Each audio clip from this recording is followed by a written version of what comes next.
Hello, welcome to her voice narrative. My name is Lillian, and today we are checking out some elders' revenge stories. Before the crack of this story, let me know in a comment where you're watching from. Hit the like button and subscribe. Now, I want to let you know that love that pays attention saves lives. In this story, I want you to learn that trust your gut. Check on the people you love, like really check.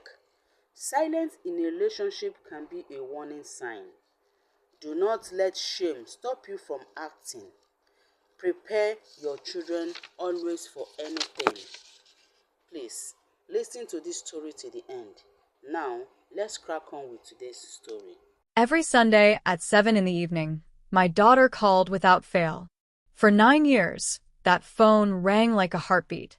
Last Sunday, it did not. I told myself she was busy. Maybe she had a late shift at the clinic. Maybe her phone died.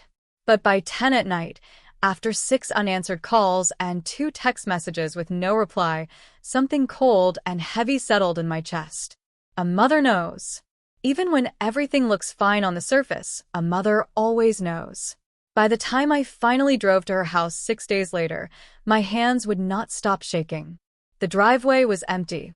Every curtain was pulled shut. And then I heard it. A faint scratching sound coming from inside the house. From upstairs. From a room that should have been empty. What I found behind that door is something I will carry with me for the rest of my life. My name is Dorothy Ames. I am 61 years old. I live in a small town in Georgia, where the summers are long, and the people wave at each other from their porches. For 32 years, I worked as a school librarian. I spent my life surrounded by stories, surrounded by words. But nothing in any book I ever read could have prepared me for the story I am about to tell you. I have one child, one daughter. Her name is Lydia. Lydia came into this world on a rainy April morning when the whole world smelled like wet earth and new beginnings. She was stubborn from the very first breath, crying loud and strong, refusing to be quieted. I laughed through my tears in that delivery room and said, "This one is going to keep me on my toes." I had no idea how right I was. Lydia grew up curious and kind. She used to follow me around the library when I brought her after school, pulling books off shelves, asking what every word meant, staying so quiet in the reading corners that the regulars forgot she was even there. She had this way of listening, really listening, that made people feel like the most important person in the room. She became a pediatric nurse. Of course she did. Lydia was born to take care of people. Our Sunday calls started when she moved to Savannah 11 years ago. She was 24, newly graduated, freshly in love with a man named Noah Webb. She moved into a little rental house 2 hours from me and promised she would call every single week. And she kept that promise. Rain or shine, exhausted or energetic, 9 years of Sundays at 7 in the evening. Those calls were the rhythm of my week. She would tell me about her patients, the tiny ones with big eyes who grabbed her fingers. She would complain about hospital politics and then laugh at herself for complaining. She would ask me about my garden, my book club, my neighbor Miss Paulette, who kept bringing me sweet potato pie even though I kept telling her I had plenty. And then little Grace would get on the phone. Grace, my granddaughter, 8 years old with her mother's stubborn chin and her own wild imagination. She would tell me about everything she learned that week, about butterflies and multiplication and what her best friend said at lunch. "Grandma, did you know that butterflies taste with their feet?" She asked me that once, and I thought my heart might burst clean out of my chest from loving her so much. Those Sunday calls were not just phone calls. They were the thing that made the rest of the week worth getting through. Until last Sunday when the phone did not ring. I sat in my living room in my reading chair, the one Lydia bought me for my 60th birthday, with my cup of chamomile tea going cold on the side table. 7 o'clock came. 7:15. 7:30. I picked up the phone and dialed. It rang 4 times and went to voicemail. "Hi, you have reached Lydia Webb. I am not available right now. Please leave a message and I will call you back. Hey, sweetheart, it is Mama. Just calling to check in since I did not hear from you. Call me back when you get a chance. Love you." I hung up. Told myself she was caught in a long shift. Told myself she was tired. Lydia was strong, but the hospital had been brutal lately. She had mentioned being short-staffed. She had mentioned feeling worn down. Maybe she fell asleep early. Maybe she just needed one Sunday off from phone calls. Except that had never happened. Not once in 9 years. Not when she had a fever. Not when she and Noah had a fight and she was crying so hard she could barely speak. Not even during the terrible year when Grace was sick with something the doctors could not name for 4 months and Lydia was running on no sleep and sheer terror. She always called. I called again at 8. Voicemail. 9. Voicemail. 10. Straight to voicemail. Phone turned off. I stood at my kitchen window in the dark, looking out at the quiet street, the orange glow of the streetlights on the wet pavement. 2 hours away, my daughter was not answering her phone. My granddaughter was not asking me about butterflies and multiplication. The cold, heavy thing in my chest got heavier. Monday morning, I called Coastal Children's Hospital where Lydia worked. The receptionist answered with that practiced, cheerful voice that people in healthcare develop after years of answering calls. Coastal Children's Hospital. How may I direct your call? I am trying to reach one of your nurses. Lydia Webb. I am her mother. I have not been able to reach her. One moment, please. A short hold, then a different voice. 4th floor pediatrics. Hi, I am looking for Lydia Webb. I am her mother, Dorothy Ames. I cannot get her on the phone. The pause that followed told me everything before the words did. Mrs. Ames, Lydia called in sick last Tuesday. We have not heard from her since. Is everything all right? The coffee in my stomach turned to stone. Sick since Tuesday. 5 days ago. Lydia never missed work. In 12 years of nursing, she had shown up with ear infections, with sprained ankles, with grief. She had gone in the morning after her father passed away 6 years ago because she said her patients needed her. She was that kind of person. I thanked the woman on the phone and hung up before she could hear my voice crack. I called Noah next. My son-in-law. Married to Lydia for 10 years. Father to Grace. He worked in sales for a technology company and traveled often. He was polished and pleasant at family gatherings, and sometimes, when I caught him off guard, his eyes had a way of going flat and unreadable that made me feel like I was looking at a door that was locked from the inside. He answered on the second ring. Dorothy. Hey. Everything okay? That is what I am trying to find out. I cannot reach Lydia. Her work says she has been out sick since Tuesday. What is going on, Noah? A pause. Half a second too long. Oh yeah, sorry, I should have called you. Lydia took Grace on a little trip. Mother-daughter time. You know how she is. They needed a break. A trip. I repeated. Where did they go? Just up the coast somewhere. She wanted it to be spontaneous, you know, Lydia. Put Grace on the phone. They're out exploring right now. Look, Dorothy, I will have Lydia call you when they get back. She just needed some space. Space from the job she has not shown up to since Tuesday?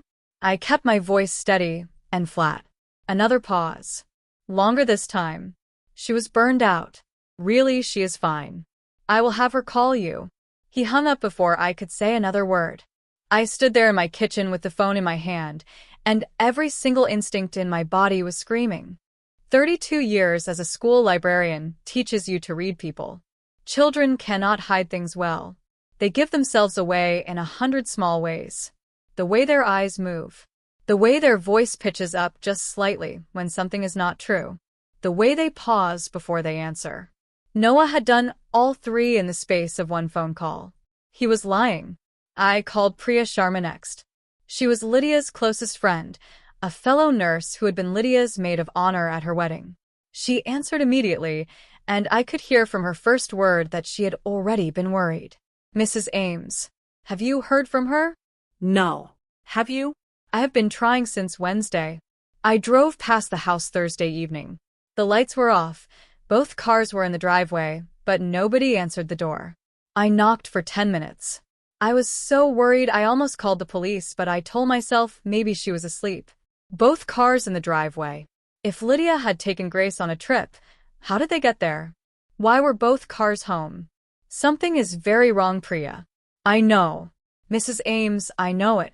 I need you to tell me everything Lydia said to you in the last few weeks. Everything. Priya was quiet for a moment. Then she said, she was scared. She did not use that word exactly, but I could hear it. She told me Noah had been asking her to take out a bigger life insurance policy. She said he had been coming home later and later. She said she found hotel receipts she could not account for. She was talking about leaving him, but she was afraid of what he would do. The floor seemed to shift under my feet. Afraid of what he would do. My Lydia, my stubborn, strong, brave girl was afraid of her own husband. And I had not known. I had not pressed hard enough during those Sunday calls to find out. I had heard the tightness in her voice and told myself she was tired from work. I had seen the way Noah's eyes went flat and told myself I was being too protective. I had seen the signs and I had looked away. Never again. I packed an overnight bag that Monday evening. I did not sleep. I sat at my kitchen table all through the night with the lights on, replaying every phone call from the last 3 months, listening for everything I had missed. The slight pause before Lydia answered when I asked how Noah was doing. The way she changed the subject whenever I brought up visiting. The time she said, "Mama, if anything ever happened to me, you would take care of Grace, right?" I had laughed and told her to stop being morbid. I had not heard the fear underneath the question. At 5 in the morning, I got in my car. The drive to Savannah took 2 hours and 15 minutes. I barely registered any of it. The sun came up slowly over the Georgia pines, turning the sky pink and gold, and I drove through all that beauty feeling nothing but ice in my veins. I thought about Lydia at 8 years old, the first time I had to leave her at school for a full day. She had stood at the classroom door with her backpack that was almost as big as she was, and she had looked at me with those serious brown eyes and said, "Mama, you're going to worry the whole time." I said, "Of course I am. I am your mother." She had given me a look that seemed much older than 8 and said, "Well, worry quietly." I had laughed so hard. I laughed at that memory too, sitting alone in my car at 5 in the morning, and then I cried. I turned onto Magnolia Street just before 8 o'clock. Number 34. A white clapboard house with green shutters and a big oak tree in the front yard where Grace had a rope swing. Lydia had planted roses along the front walk the first summer they moved in. She tended them every weekend. They were overgrown now, spreading over the path, unpruned and wild. Lydia had not been tending her roses. Both cars were in the driveway, just like Priya said. Noah's black SUV and Lydia's silver sedan, side by side. Every curtain in the house was drawn tight. A package sat on the porch steps, its cardboard corners dark and soft from several days of damp morning air. The label said it had been delivered 5 days ago. 5 days. Nobody had picked it up in 5 days. I climbed the porch steps and knocked. 3 hard knocks that echoed in the quiet morning neighborhood. Nothing. I knocked again. Lydia. Noah. Grace. My voice came out too loud in the still air, but I did not care. A neighbor down the street opened their front door and looked out. I ignored them. I pressed my ear against the front door and listened. Somewhere inside, a refrigerator hummed. A clock ticked. And then, very faint, almost below hearing something else. A sound from upstairs. I stepped back and looked up at the second-floor windows. All the curtains were closed. But I had heard it. I was certain I had heard it. I remembered then what Lydia had told me 2 summers ago. She had been locked out during one of those sudden Georgia afternoon storms. She mentioned after that she had hidden a spare key in the rose bed near the porch steps. "Noah does not know about it," she had said. "He thinks they are tacky. But it makes me feel safer to have it. It makes me feel safer." I went down the porch steps and crouched beside the rose bed. The roses were overgrown and thorny. They scratched my arms as I pushed through them, feeling along the ground among the mulch and the real stones, until my fingers found one that was lighter than the others. Hollow. Plastic. I twisted it open. A key fell into my palm. My hand was shaking so hard I could barely get the key into the lock. But the deadbolt turned, the door swung open, and I stepped inside my daughter's house. The smell hit me first. Not anything terrible, not anything that screamed danger. Just stale air. Closed-up air. The smell of a house that had been sealed shut for days with no fresh breeze moving through it. It was the smell of absence. The living room looked almost normal. Almost. But I had spent 9 years visiting this house, and I knew every corner of it. The couch cushions were arranged too carefully. The coffee table was at a slight angle, shifted and not quite returned. A throw pillow lay behind the armchair, as if it had been knocked there and forgotten. I moved to the kitchen. It was spotless. Unrealistically spotless. The counters gleamed. The stovetop had been scrubbed clean. But when I opened the refrigerator, I found only beer bottles and takeout containers and a half-gallon of milk that had expired 4 days ago. No juice boxes. No Grace's yogurt cups with the cartoon animals on the lids. No leftovers in the little containers Lydia always labeled with Grace's name. The dish towel on the oven handle was damp. Recently used. Someone had cleaned this kitchen in the last day or two. But Grace had not been here. That was when I heard it again. A soft sound from upstairs. Barely there. Like fingernails dragging slowly against wood. My heart stopped and then started again so hard I could feel it in my throat. I moved to the stairs and grabbed the banister. The second floor was dark, all the doors closed. The sound came again. Faint. Rhythmic. From the end of the hall. Grace's room. I took the stairs as fast as I could and threw open the door to Grace's room. The room was bathed in soft pink light filtering through rose-colored curtains. Stuffed animals filled the shelves. Drawings covered a corkboard on the wall, horses and rainbows, and one very large butterfly labeled in Grace's careful handwriting. Butterflies taste with their feet. A backpack sat near the desk with school folders sticking out of a zipper. Everything looked like Grace. Everything looked lived in and loved. Except for the sound, still coming from the closet. I crossed the room in 3 steps. I grabbed the closet handle and pulled it open. Grace was curled up in the far back corner behind a pile of winter coats and board games and old dress-up clothes. She was wearing purple pajamas. Her hair was tangled and matted. Her lips were cracked and dry. Her skin was so pale I could see the blue veins at her temples, but her cheeks burned with a hot red flush that told me she had a fever. She was clutching a stuffed elephant to her chest, the one Lydia had bought her when she was born, its gray fur matted with tears and sweat. Her eyes opened slowly when I pulled the closet door open. For a moment they were glassy and unfocused. And then she saw me. Grandma. Her voice was barely a sound. Dry leaves scraping across pavement. I dropped to my knees right there on that closet floor and pulled her into my arms.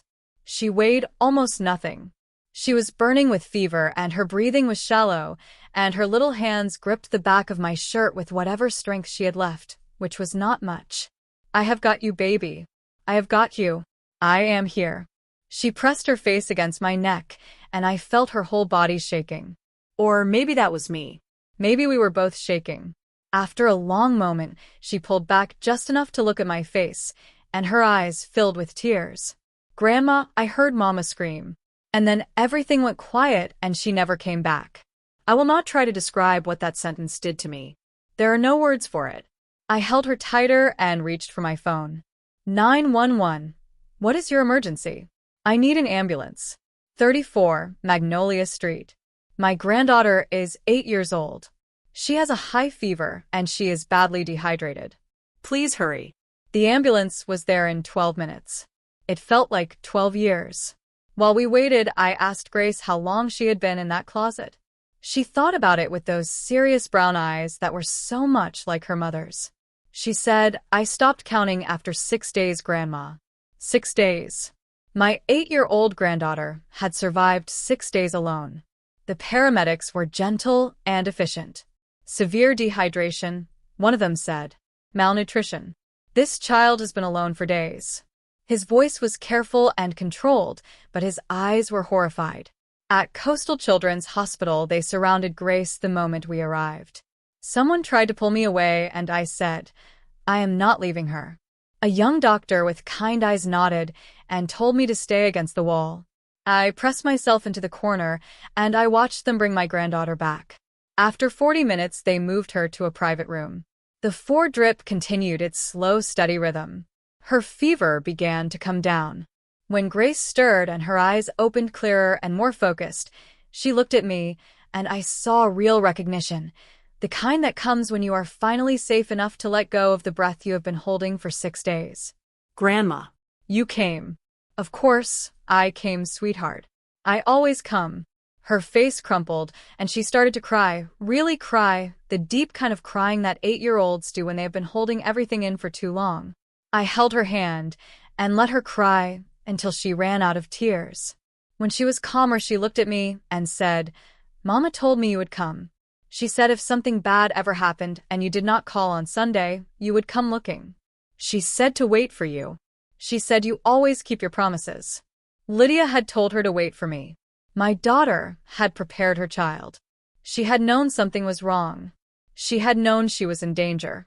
And she had spent her last quiet evenings teaching her little girl how to survive without her. That evening, while Grace slept, Detective Sandra Okafor arrived. She told me she was with the Savannah Police Department and needed to ask Grace some questions when Grace was strong enough. "We need to find your daughter," she said. "And we need to understand what happened in that house." The next morning, a child psychologist named Dr. Angela Reeves sat with Grace, while I watched through a one-way window in the next room. Grace filled the paper with 3 stick figures and labeled them. Dad. Woman. Mom. "Tell me about Saturday night," Dr. Reeves said gently. "What do you remember?" Grace kept drawing as she spoke. "Dad came home with a woman. They were loud. They were yelling at Mom about money. Mom said she was not signing anything. They kept getting louder. Dad was really angry. He said Mom was going to ruin everything. Mom said she was calling Grandma. And then the sounds got very scary." Grace stopped drawing. Her little body went rigid on the hospital bed. Mom was crying and begging them to stop. She kept saying, "Please, please, think about Grace." The woman said they had to finish it. And then Dad said he was sorry, and then Grace pressed her lips together hard. Then it was quiet. And Mom never came to get me. I gripped the edge of the table in that observation room so hard my knuckles went white.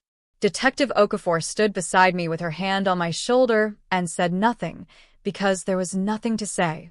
Before the scary sounds. Mom told me a long time ago that if I ever heard really loud, scary arguing, I should go straight to my closet and hide, and not come out until she called my name or Grandma called my name. Mama showed me where she hid granola bars and crackers in my toy box. She said it was our emergency kit. She said eat just a little bit each day. And at night when the house was very quiet, I would sneak out and drink from the bathroom sink and fill my water bottle and go back before it got light. The image of Lydia hiding food in her daughter's toy box, rehearsing instructions, making plans for a future she was afraid of, was almost more than I could bear. Because Mama said wait for Grandma. She said Grandma always keeps her promises and she always calls on Sunday, and if she does not call, she will come looking.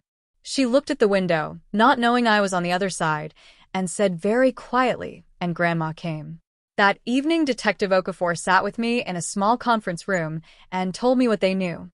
"Mrs. Ames, your daughter had a life insurance policy worth $400,000. Noah was the sole beneficiary. He owed $300,000 to various creditors, a combination of bad investments and gambling losses. If Lydia had filed for divorce, he would have lost access to that policy. So he decided she would not file for divorce." I said it flatly, because there was no other way to say it. "We are treating this as a homicide investigation, Mrs. Ames. We are looking for your daughter." I am so sorry. The word homicide sat in the air between us like something physical. "Find her," I said. "Whatever she is, find her. She deserves to come home." The forensic team went through the house on Magnolia Street while Grace recovered in the hospital. Under ultraviolet light, the living room told a story that the bleach and the scrubbing had tried to erase but could not. Patterns glowed purple-blue in the dark, evidence of a struggle, evidence of violence, evidence of a woman who had fought with everything she had. "Your daughter scratched her attacker," Detective Okafor told me. "We found DNA under her fingernails. It matches Noah Webb." Noah was arrested at the Atlanta airport 3 days later, trying to board a flight. Cassandra Riley was arrested the following day at a motel in South Carolina. She had dyed her hair and was carrying $3,000 in cash and a bus ticket. Cassandra's sister called the police tip line. "I love her," the sister said, "but I cannot live with what she did. A woman is dead. A little girl was left to die." Cassandra told police that Noah had promised her the insurance money and a new life somewhere else. She said Noah had told her they just needed to scare Lydia into signing over financial control. But when Lydia refused and said she was calling the police, Noah had not stopped. He said Lydia was the reason his life was ruined. He said she deserved it. Lydia, who had spent 12 years building a life and a home and raising a beautiful, curious child who knew that butterflies taste with their feet, deserved it. According to the man she had trusted with her life. 3 weeks after Grace was discharged, a storage unit manager called the police about a smell coming from Unit 17 on the south side of the city. When police arrived with a warrant, they found what I had already known in my bones they would find. I drove to the county medical examiner's office to identify her. I had to. Some things a mother has to do no matter how much it destroys her. Lydia looked peaceful. That is the thing that wrecked me completely, and also the thing that has stayed with me. She looked peaceful. Her dark hair was brushed back from her face. Her expression was still. She looked like she was resting between hard shifts, the way she used to fall asleep on my couch when she came home to visit, shoes still on, deeply and completely at rest. I reached out and took her hand. Cold. So cold. "I am so sorry, baby girl," I whispered. "I should have known sooner. I should have pushed harder. I should have come the first Sunday you did not call." She had fought. The medical examiner told me that. Defensive wounds on her arms. DNA under her fingernails. She had not gone without a fight. She had fought because she had a daughter upstairs in a closet and she needed to survive. She had fought because she was Lydia. She just could not win that fight alone. The days after Noah's arrest were the loneliest of my life.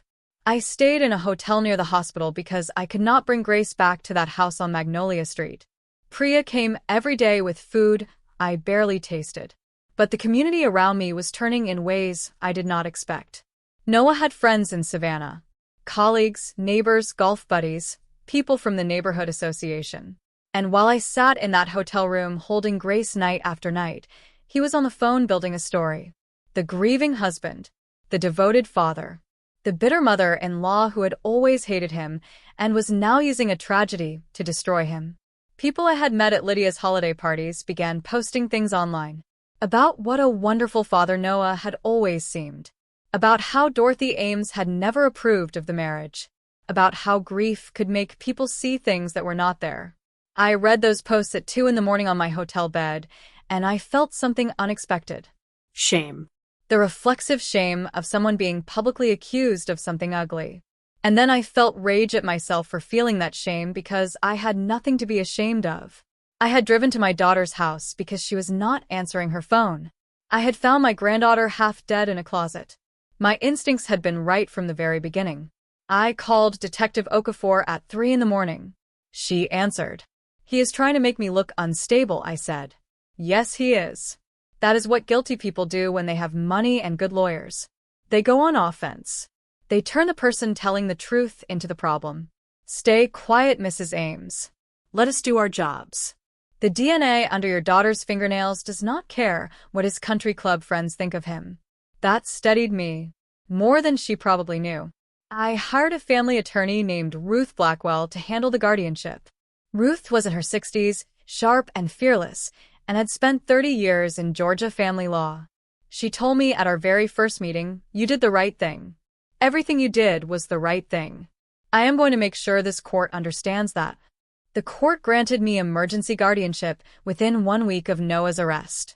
1 week after that, Noah was in handcuffs. And the real fight began. Noah hired an expensive defense attorney named Howard Crane. Crane gave a statement to the local news describing Noah as a grieving widower being railroaded by a vengeful mother-in-law. I watched that interview at my friend Joyce's house. I watched Noah on that screen, clean-shaven and composed in a navy jacket, talking about how much he had loved Lydia, and I had to leave the room before I did something I could not take back. The investigation built a case piece by piece. The life insurance policy. The debt records. Browser history showing searches for life insurance payout timelines 3 weeks before Lydia died. Cassandra's testimony after she accepted a plea deal for reduced charges. Security camera footage from a neighbor across the street showing both cars arriving at 9:45 on Saturday night and leaving together at 11:30. And Grace. My granddaughter, 9 years old by the time the trial came around, in a blue dress with her hair in a neat braid, sitting in a witness box that was too big for her, speaking in a voice that was barely above a whisper but never wavered. I was in the gallery when Grace testified. I watched the jury watch her. I watched 12 people listen to a child describe hiding in a closet listening to her mother die. I watched their faces change. When Grace finished and climbed down from the stand, she walked past Noah's table. She stopped. The whole courtroom held its breath. She looked at him for a long moment. Then she said, "Mama told me to be brave." And she walked on. Even now, remembering that moment, I cannot breathe properly for a few seconds. Cassandra Riley took the stand 2 days later in an orange prison jumpsuit, her face thin and hollow. She had accepted a plea deal, 22 years in exchange for her testimony. She knew the whole courtroom hated her. She testified anyway. She described the planning. Noah renting a storage unit under a false name 2 weeks in advance. Noah buying cleaning supplies. Noah saying, "We will say she left voluntarily. We will send texts from her phone. By the time anyone figures it out, we will be long gone." She described Saturday night. Arriving at 9:45. Lydia opening the door, confused. Noah demanding she sign financial power of attorney documents. Lydia refusing. Lydia saying she was calling the police. And then the detail that made the jury lean forward and made me grip the railing until my hands went numb. As they were leaving, Cassandra heard a sound from upstairs. She asked Noah, "Is someone up there?" He listened for a moment. Then he said, "It is probably nothing. A mouse. We need to leave right now." He had heard something. He had heard a sound that could have been his daughter, and he had chosen to leave. Then Noah took the stand and undid everything Howard Crane had built. He told the jury he had loved Lydia. He said he had no idea what Cassandra had done. He said he had been in another room when things went wrong. The prosecutor, a woman named Carol Danvers who had been trying murder cases for 20 years, approached the stand with quiet confidence. "Your daughter testified that she heard you say you were sorry right before her mother stopped breathing. Is Grace lying? She is confused. She is a traumatized child. Your DNA was found under your wife's fingernails. How did it get there? We had an argument earlier in the week. You searched online for how long after death does a life insurance policy pay out, 3 weeks before Lydia died. Name one client you advised about life insurance during that period." Silence. "And then your daughter was in that house. Cassandra Riley testified you heard a noise from upstairs and chose to leave. Is that true?" Noah's jaw tightened. He said nothing. "You heard something that could have been your 8-year-old daughter, and you left her there. And that was when Noah broke. Not with tears. Not with remorse. With rage. Lydia was taking everything from me." He said it loud enough for the whole room to hear. "She was going to divorce me and take it all, and I would have had nothing. She should have just signed the papers. If she had just done what I asked, none of this would have happened." The courtroom erupted. I sat in the gallery, and I did not move. I had waited a year for this moment, and it was exactly as terrible and as necessary as I had always known it would be. The jury deliberated for 9 hours. It felt like 9 years. I sat with Grace's hand in mine in the courthouse hallway. She had been brought in for the verdict at her own request. She was old enough, she had said.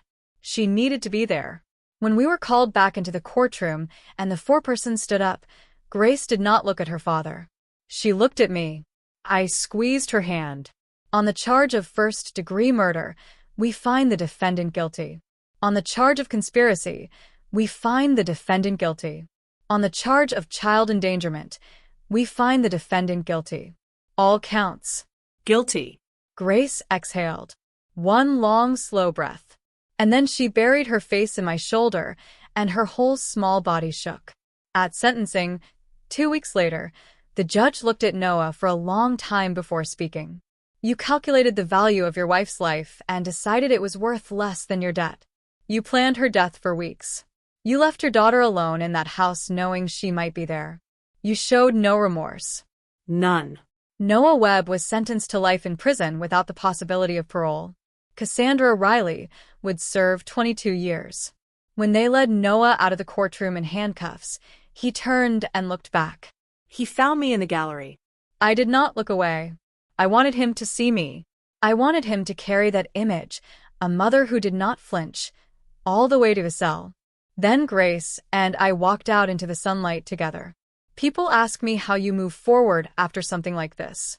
How you get up each morning. How you find reasons to go on when the person you loved most in the world is gone.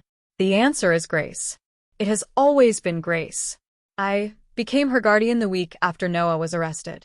We moved back to my house in Georgia. I painted her room the same soft rose pink it had been in Savannah. We brought the stuffed elephant, the gray one with the matted fur, and Grace named it Mama, which wrecked me the first time she said it, and then slowly, over time, became the most beautiful thing I had ever heard. Therapy with Dr. Reeves continued for 2 years, moving from weekly to monthly as Grace grew steadier on her feet. The nightmares came less often. The flinching at sudden loud sounds faded. She started 5th grade at the elementary school 2 blocks from my house and found a best friend named Amara who shared her obsession with animals. Grace started volunteering at an animal shelter on Saturday mornings. She made friends easily the way Lydia always had, with that quality of real attention that made people feel like the most important person in the room. My own healing was slower and messier. Grief is not linear. It shows up without warning at the grocery store when you see a brand of yogurt that Lydia liked. It shows up on Sunday evenings at 7 o'clock when the house is quiet. It shows up every April when the roses bloom, because Lydia loved roses. But it also shows up in smaller, gentler ways. In the Sunday mornings when Grace crawls into bed with me and reads aloud. In the way she tilts her head when she is thinking hard about something, a gesture so completely her mother's that sometimes I have to look away for a moment and breathe. Lydia is here. Not the way I want her to be, but here. The grief came in waves I could not predict or prepare for. Some mornings I would wake up, and for exactly half a second I would forget. And then I would remember. And losing her all over again in that half second, over and over, was its own kind of torture. My friend Joyce came over every Tuesday evening without being asked. She would bring food or wine or both, and we would talk or not talk, whatever was needed. Sometimes we would look at photos. Sometimes we would just sit in the quiet. Joyce told me once that grief was not a straight line forward. It was a spiral. You circled around, and sometimes it felt like you were back at the beginning.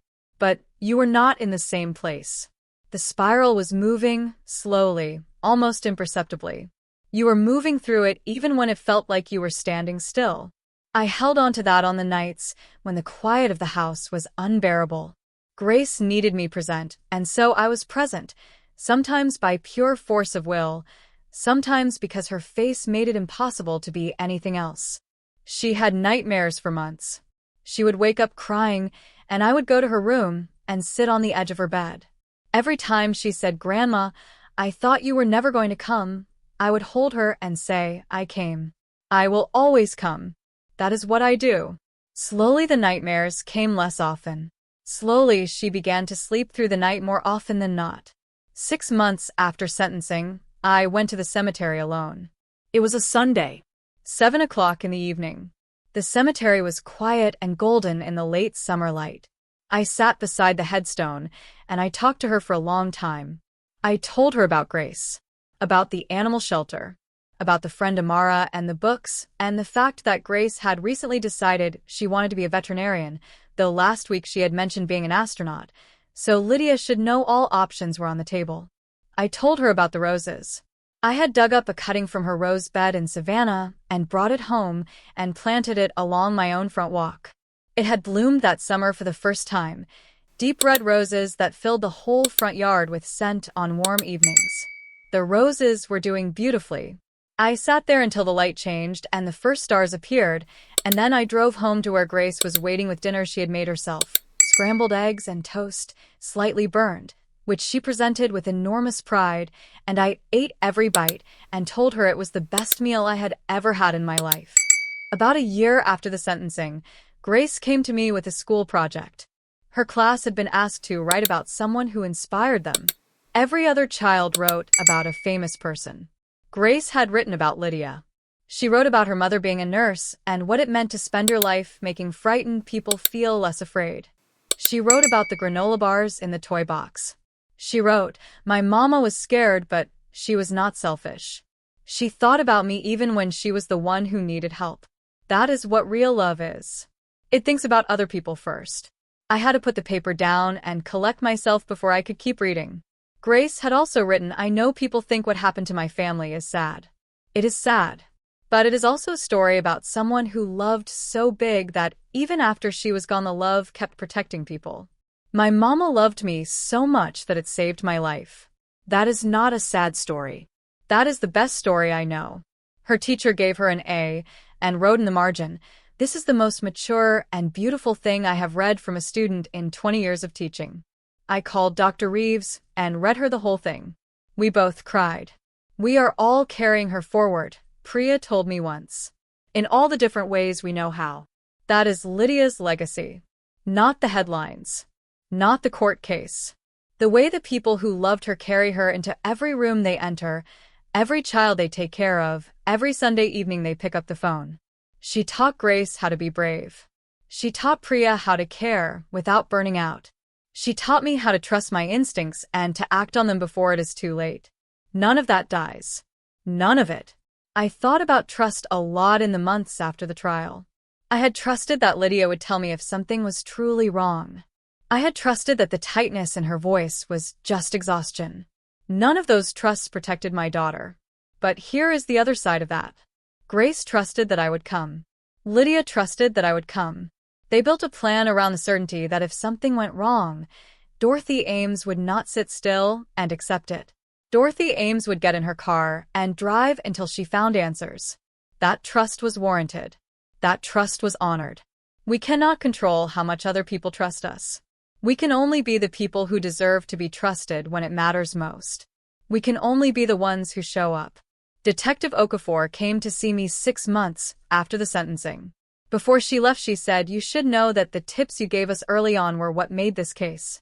Cases like this fail because families get worn down. You never got worn down." I told her the truth. I told her I almost did.